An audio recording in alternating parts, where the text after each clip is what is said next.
Robert Lulgjuraj takohet me historinë dhe trashëgiminë e jashtëzakonshme të Vatrës. Në një shkrim të Gazeta Dielli thuhet se në Vatrë patëm nderën dhe kënaqësinë të veçantë mirëpresin Robert Lulgjuraj, një të ri që kandidon për Kongresin e Shtetit të Bashkuar në distriktin zgjedhor 10 të Michiganit. Roberti mund përshkruhet me një fjalë të vetme, shëmbullore, ai përfaqëson historinë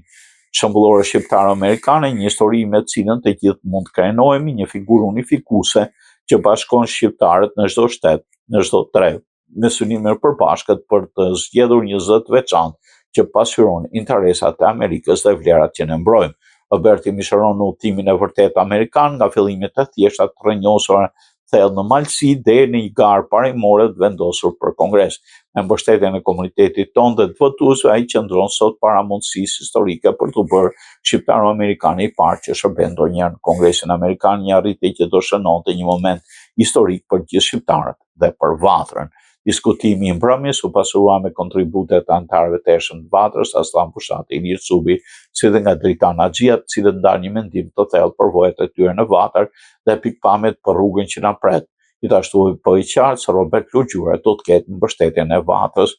dhe të mbar komunitetit shqiptaro-amerikan në këtë vend të madh toni.